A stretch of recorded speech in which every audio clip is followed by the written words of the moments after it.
할렐루야. 잠시 기도하고 하나님의 말씀을 나누기를 원합니다.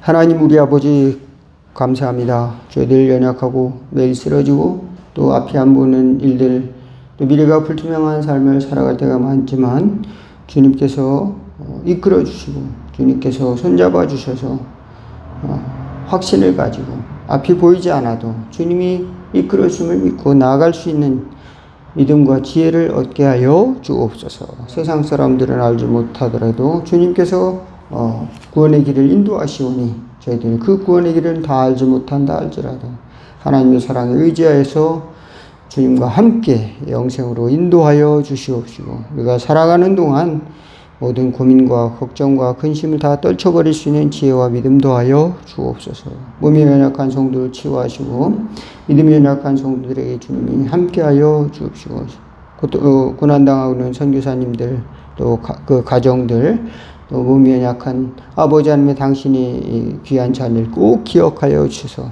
또 보호하여 주시고 치유하여 주시고 돕는 자들 보내주시옵소서. 예수 그리스도 이름으로 기도하옵나이다. 아멘. 오늘 함께 은혜 나누실 하나님의 말씀은 고린도전서 11장 27절에서 34절 교독하도록 하겠습니다. 그러므로 누구든지 주의 떡이나 잔을 합당하지 않게 먹고 마시는 자는 주의 몸과 피에 대하여 죄를 짓는 것이니라.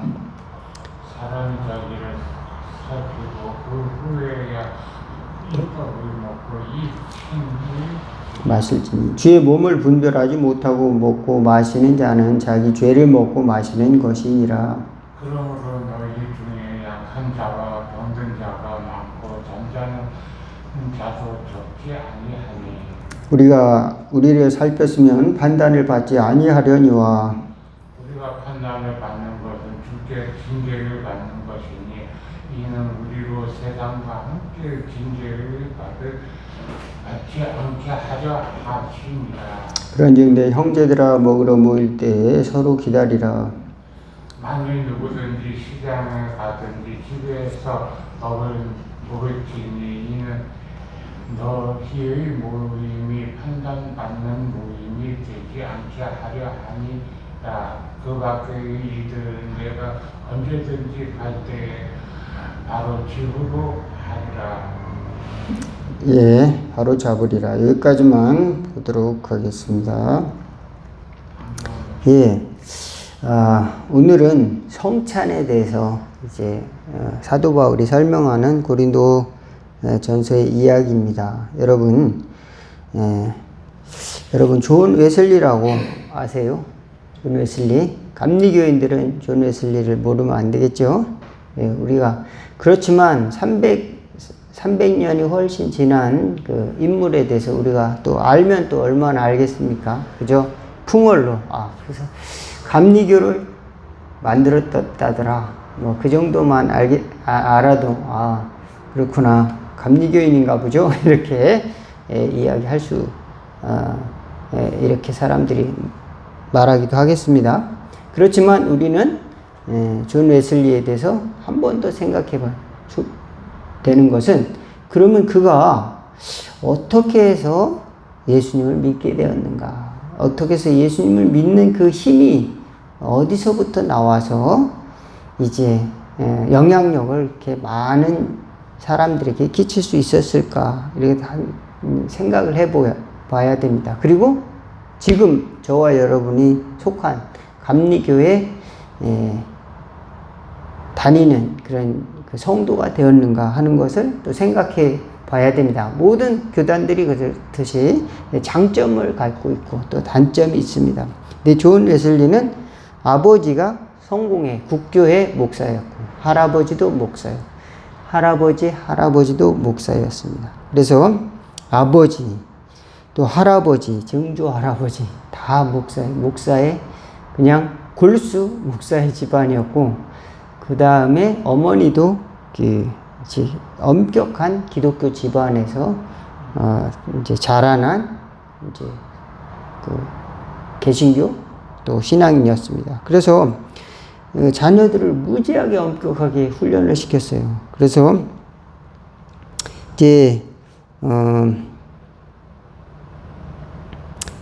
그 형제들이 어마어마하게 많았는데 이제 많은 형제들이 죽고 살아남은 자들이 이제 10명인데 그러니까 한 19명을 낳았어요. 자녀들을 어머니가 9명은 죽고 10명 중에 7명은 딸이고 3명은 남자였습니다. 그래서 이제 딸들은 참 불행하게 살았고 또 아들들은 이제 목회자가 많이 되었고 그래서 그 중에 존 웨슬리는 고등학생 때 이미 라틴어, 히브리어, 헬라어 뭐 이런 것들을 다 원서를 볼 줄 아는 성경으로 말하면은 오늘날로 말하면 신학대학교 이제 대학원까지 나온 정도로 이렇게 공부를 했습니다. 그러다가 고등학교를 졸업하고 어딜 갔느냐? 얼마나 공부를 시켰으면은 옥스퍼드 대학을 가도록 이렇게 어머니가 너희 단어 안 외워 이렇게 하면서 혼냈을 것 같아요. 안 외우면 밥도 안 주고 말입니다. 하루에 10개, 20개씩 외워라. 어린 시절에 아마 그러지 않았을까 생각을 또 해보기도 합니다. 그런데 이가 20대 때 이제 너무 열심히 해가지고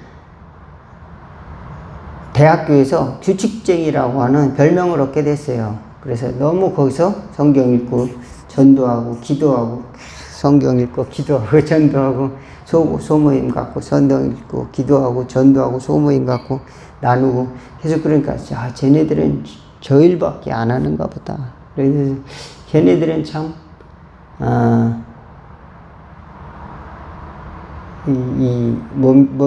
뭡니까? 우리나라로 말하면은 이제 비아냥거리는 뜻이죠.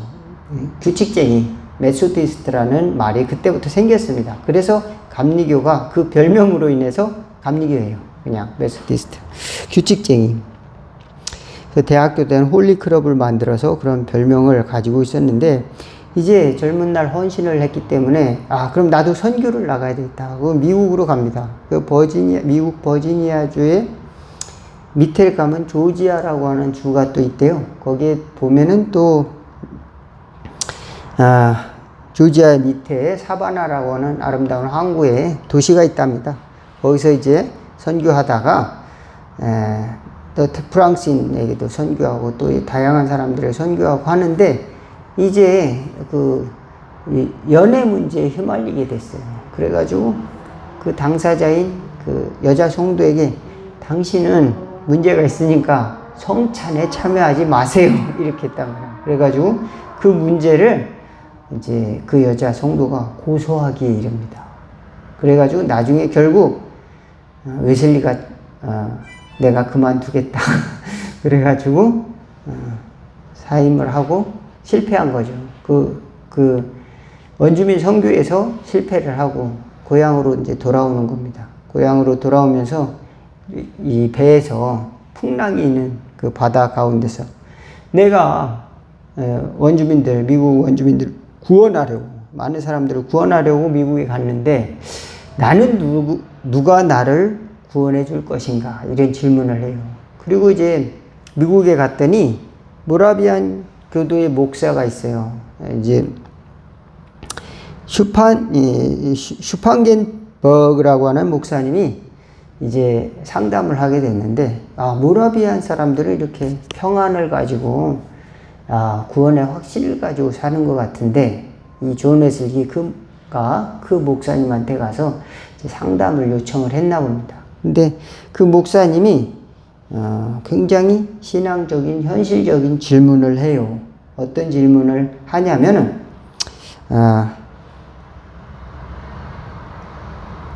굉장히 심각한 신앙의 질문이에요. 당신은 구원받은 증거가 있습니까? 그렇게 해서 구원받은 증거가 있습니까? 아니 안 보이잖아요. 구원이 증거는 보여야 되는 거잖아요. 그러니까 존 웨슬리가 그렇게 공부도 많이 하고 뭐 골수 신앙이잖아요. 할아버지, 증조 할아버지, 할아버지, 아버지가 목사고 어머니도 그냥 그렇게 철저한 개신교 목사고 이런데 그러니까 웨슬리가 글쎄 그 증거가 뭐지? 내가 부자가 된 것도 구원받은 증거가 아니고, 공부 잘했다는 것도 증거가 아니고, 내가 선한 것도 구원받은 증거가 아니고, 결혼 못한 것도 증거가 아니고, 이제 요한웨슬리 입장에서는 그 당시 결혼 안 했으니까 늦게 결혼해요. 한 40 넘어서 40대 가까이서 결혼합니다. 40 가까이 결혼합니다. 예, 그러니까 또 물어봐요. 아주 그냥 후벼팝니다. 당신의 영이, 하나님의 영이 당신이 하나님의 자녀라고 말해줍니까? 하나님의 영이 찾아오셔서 너는 내 아들이다 이렇게 말하고 있습니까? 그러면 성령으로 충만한 사람은 하나님이 나와 함께서 너는 내 아들이다 이렇게 말합니다. 이렇게 할 텐데 요한 웨슬레는 그런 소리 못 들었는데 이렇게 되는 거예요. 그러니까 요한 웨슬레가 그것도 답을 못했습니다. 그러니까 이 슈팡겐버그라고 목사님이 이게 심각한 놈이거든. 아니 아버지도 목사, 할아버지도 목사, 예? 증조 할아버지도 목사, 어머니는 그냥 어렸을 때부터 얼마나 성경을 달달달 원어를 헬라, 히브리어, 라틴어, 지금은 라틴어 뭐 이제 고어가 됐지만 그 라틴어도 공부하고 말입니다. 그리고 뭐 좀 학식 있는 사람들은 문과에서 이제 라틴어 공부도 하고 뭐 하지만 일상생활에서 뭐 많이 이제 쓰지를 않지요. 하지만 이제 그 라틴어 또 뭐 그렇죠. 뭐 이렇게 점점 그래 옛날에는 이제 라틴어 성경밖에 없었어요. 독일어 성경으로 해서 종교 개혁이 이제 그 인쇄물이 발달해가지고 종교 개혁이 일어나는 과정이 됐는데 하여간 그 공부를 죽어라. 또 히브리어도 잘 쓰지 않는 단어거든요. 그래도 공부하고 그렇게 잘 아는 사람이 성경을 그러니까 그 사람에게 또 다시 후벼파는 질문을 하는 거죠. 당신은 예수 그리스도를 아십니까? 평생 이제 나는 성경 공부하고 기도하고 말씀으로 기도하고 또 전도도 하고 예수 믿으세요. 예수를 알아야 전도할 거 아니에요. 가만히 생각해 보니까 예수 그리스도는 내가 가르쳤고 성경 많이 읽었으니까 그가 구주, 온 세상을 구원할 하나님의 아들인 걸 내가 안다. 그가 구주인 걸 압니다. 구세주인 걸 압니다. 그렇죠? 그러면은 그가 너를 구원했다는 걸 압니까? 그러니까 이제 그 말이 또 나를 어떻게 구원했지? 나를 구원한 게 하면서 예수님이 나를 어떻게 구원했다는 말이지? 그게 헷갈리는 거예요. 존 웨슬리가. 우리가 신앙생활을 그러니까 어떤 사람은 40년, 어떤 사람은 뭐 50년 이렇게 했다고 해도 이 요한 웨슬레만큼 압축적으로 신앙을 공부한 사람이 있을까요? 할아버지도 목사님 압축적으로 그 집안에서 자랐다니까요. 어렸을 때부터 예배 안 드리면 그냥 그건 사망이에요. 새벽기도 안 하면 그거는 있을 수가 없는 일이에요. 요한 웨슬레는 보통 훈련을 받은 게 아닙니다. 그런데 그에게 당신을 구원하신 것을 압니까? 그러니까 잘 모르겠는 거예요. 그러니까 그가 나를 위해서 죽으셨기를 바랍니다. 그가 나를 위해서 죽기를 바라는 것이 꼭 나를 위해서 죽으셨다고 내가 확신할 수는 없고 나는 그렇게 되기를 바란다. 이렇게 또 이야기를 합니다. 그러니까 이 슈팡겐버그라는 하는 목사님이 또 아주 존재를 후벼파는 질문을 또 합니다. 당신 자신을 아십니까? 이렇게 얘기해. 이게 뭡니까? 누가 그랬죠? 너 자신을 알아라. 그죠? 너 자신을 아냐? 이렇게 완전히 그냥 존재를 깡그리 부숴버리면 너 자신을 아냐? 네가 예수 믿는다는 것도 모르고 성령님이 함께 있는 것조차 모르고 하나님도 불확실하고 구원받았다는 것도 불확실하고 믿는 것 같은데 그렇게 바라고 이야 참 그러니까 열받잖아요. 누구야? 존 웨슬리 입장에 아니 당신이 나보다 나를 더 잘 알아? 이렇게 속으로 생각할 수 있잖아요. 아니 나는 나를 압니다. 이렇게 얘기를 합니다. 그리고 그 앞에서는 그렇게 얘기했는데 집으로 돌아와서 곰곰이 일기를 씁니다. 나는 대답을 했지만 확신이 없는 빈 껍데기와 같은 대답을 했다. 이렇게 얘기를 해요. 웨슬리는 이 대화를 통해서 자신은 구원이 없다는 사실을 자신은 구원에 확신이 없다는 것을 깨달았다. 그러니까 그 질문을 계속 던지면서 그 질문이 기억이 나는 거예요. 아, 나는 구원 받았을까? 나는 지금 죽으면 천국에 갈까? 헷갈린단 말입니다. 확신이 없단 말입니다. 천국으로 가주었으면 하길 바라는데 당장 내가 죽으면 심판을 당할 것 같기도 하고 정확히 하나님께서 나를 받아주실지 그 넓은 품으로 아니면 그냥 너는 문제가 있어가지고 뒤지게 맞을지 확신을 갖지 못하고 또 지옥으로 갈지도 모르고 또 구원의 확신이라는 것이 가슴에 확 채워지지 않는 또 그 모호한 그런 자기 자신을 발견한 거죠. 그래서 그는 이제 신앙생활 하면서 매일 자기 반성을 합니다. 매일 자기를 반성하는 22가지를 이제 일기를 쓰면서 성찰의 질문을 해요. 그래서 제가 오늘 말씀드리고는 사도 바울도 이제 자기를 돌아보라. 그래서 매일 돌아보는 게 뭡니까? 나는 정직했는가? 나는 거짓말을 안 했는가? 나는 다른 사람에게 신뢰받는 사람인가? 믿음직하게 살았나? 나는 성경을 안 읽었는가? 뭐 묵상을 안 했나? 또 내 뜻대로만 살았는가? 그런 것도 질문을 하고 절제했는가? 뭐 아주 뭐 여러 가지 질문하면 감정 조절은 잘 했는가? 짜증을 부리진 않았는가? 잘못했다면 거기 오늘 못했다 X 표시하고 나는 못했습니다. 오늘은 감사했는가? 동그라미 치고 세모도 치고 뭐 그렇게 했겠죠. 그래서 자기 점검표를 만들었다. 22가지나 얼마나 집요합니까? 22가지를 매일같이. 존 웨슬리가 무지하게 집요한 사람이에요. 자기 자신에 대해. 그리고 다른 사람에게도 또 엄격했어요. 그러다 보니까 이제 감리교가 규율이 아주 엄격했습니다. 초기에는. 지금은 이제 감리교가 무슨 뭡니까? 이제 종교다원주의다 뭐다 해서 뭐 WCC 뭐 NCCK 뭐 그런 데 가입해가지고 이단이니 아니니 뭐 이런 소리도 많이 듣지만 존 웨슬리 시대로 돌아간다면 감리교는 그야말로 엄격한 하나님의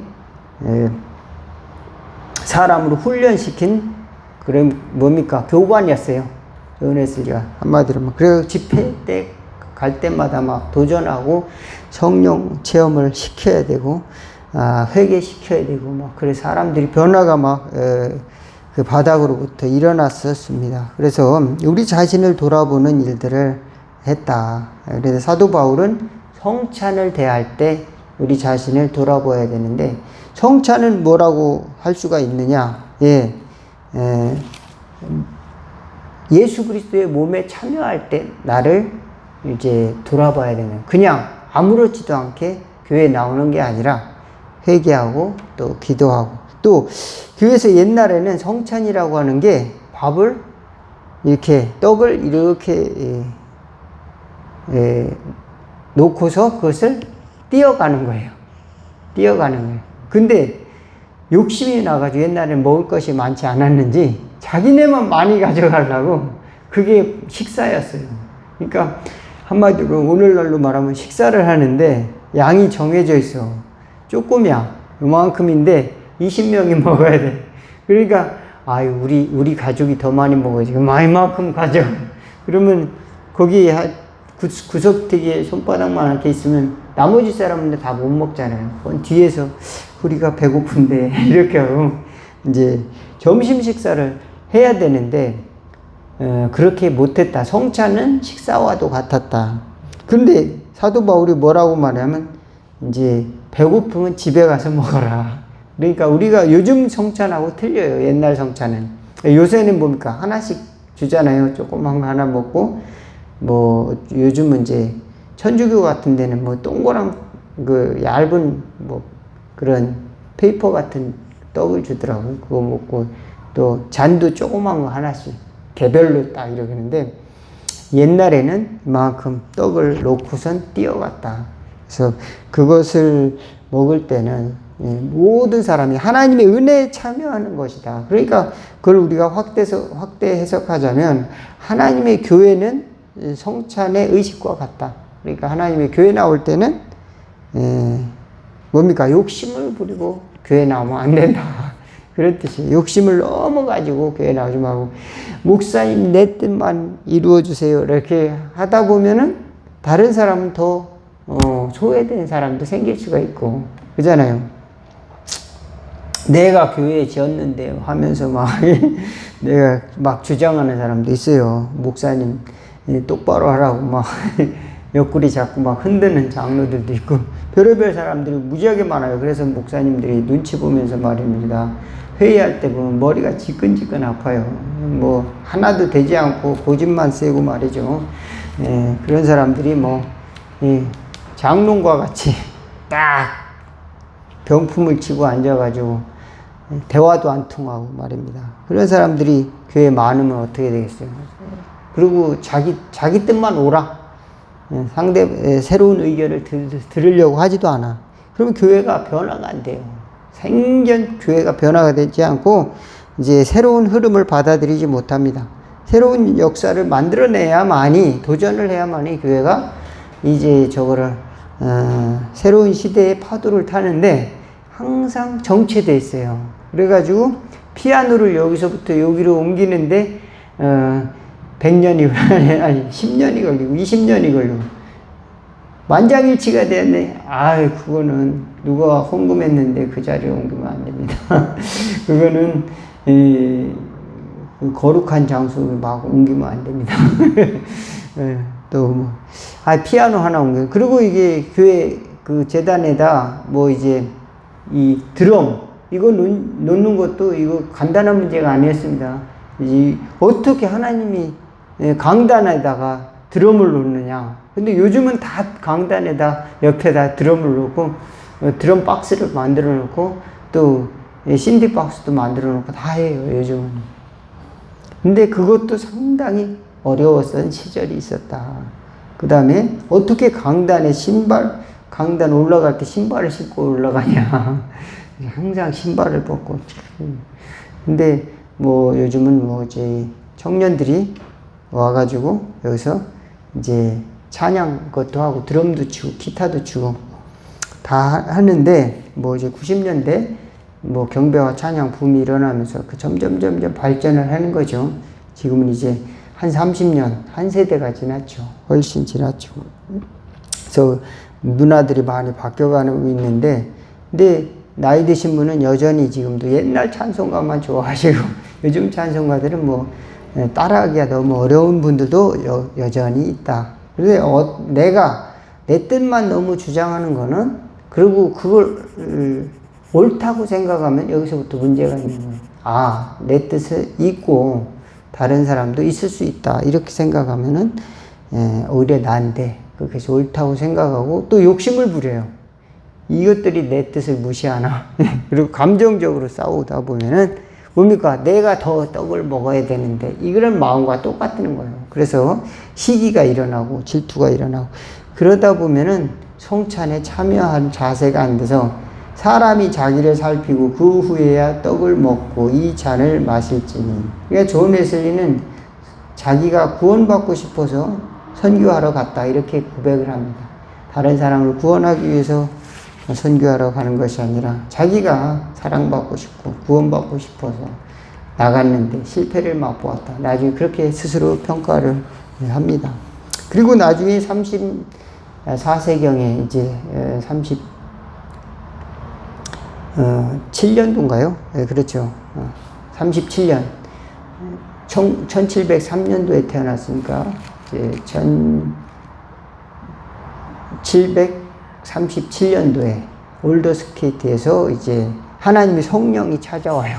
성령이 이제 로마서의 말씀을 깨닫게 해가지고, 그 말씀이, 로마서에 있는 말씀이 내 말씀이구나 깨닫고 이제 회개를 하나님이 주십니다. 내가 죄인이었구나. 스스로 항상 옳다고 생각하는 사람은 회개가 금방 안 나와요. 그러니까 이 아버지도 목사, 할아버지도 목사, 증조 할아버지도 목사, 어머니는 그냥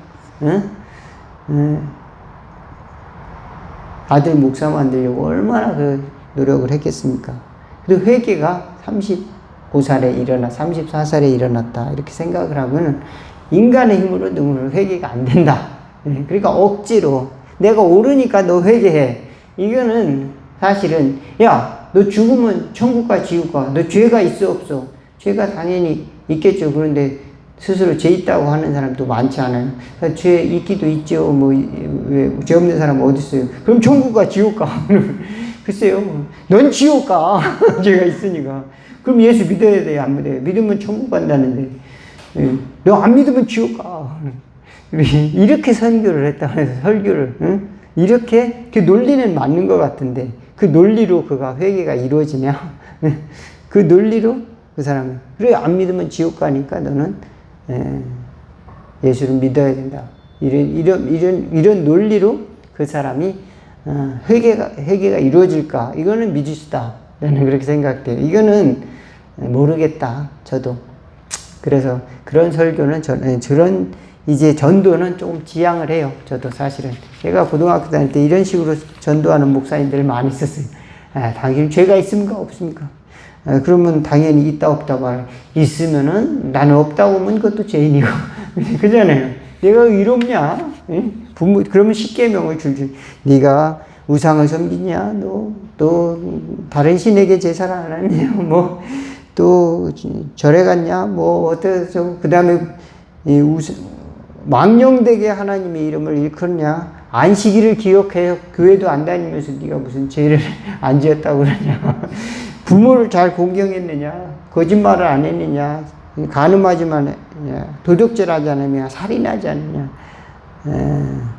이웃의 것을 탐내지 않느냐? 이웃의 물건도 탐내지 않았느냐? 나중에 이제 나 뭐 탐심이 있었죠. 갖고는 싶었죠. 그러면 내가 죄인이야. 그럼 나 지옥 가. 이런 식으로 이제 뭡니까? 설교 방법, 그 전도 방법을 이렇게 한다고 그래서 바로 그 논리가 맞다고 그래서 사람이 회개가 반드시 이루어졌다면 존 웨슬리는 30이 되기 전에 성인이 됐어야 돼요. 그죠? 성경을 그렇게 알고 또 외우고 또 매일같이 기도하고 또 그렇잖아요. 그런데 하나님의 회개는 영국 올더스케이트 거리에서 하나님이 성령으로 로마서 말씀을 깨닫게 해주셨다. 저와 여러분도 하나님의 거룩한 은혜에 참여하기 위해서 우리 자신을 돌아보는데 부족한 것뿐입니다. 주여 회개합니다. 회개합니다. 저도 교회 가서 기도할 때는 늘 회개합니다. 잘 알지 못하지만 회개합니다. 내 죄를 다 깨닫지 못해서 또 회개합니다. 주여 나는 죄인입니다. 그러다 보면은 생각이 많이 나요. 내가 하나님 앞에서 내가 너무 모르고 살았구나. 하나님의 지혜가 있는데 내 지혜로만 붙들고 살았구나. 하나님의 은혜가 있는데 내 의로 살았구나. 그런 생각을 또 많이 하게 되고 기도하지 못하고 성도들을 위해서 또 죄가 또 부모님 앞에 잘해드리지 못했구나. 그러면서도 회개하는 마음 또 이런 마음을 또 가지고 성도들을 위해서 또 이렇게 살지 못했구나 생각을 할 때도 또 회개하는 마음을 또 갖습니다. 성찬에 참여하기 위해서. 그러니까 성찬을 매주 하면 좋다는 거예요. 근데 매주 회개해야 되니까. 그리고 하나님의 신비에 참여하는 게 성찬인 거예요. 떡을 떼고 포도주를 마시면 그리스도의 몸에 참여한다. 이게 신비적인 역사라고 강조하고 이렇게 믿는 분이 있고 어떤 사람은 그냥 기념이다. 기념식이다. 포도주 한 잔 먹고 기념하자. 그냥 기념설 있고 어떤 사람은 그게 변해서 실제 하나님의 성령이 네 속에 들어간다.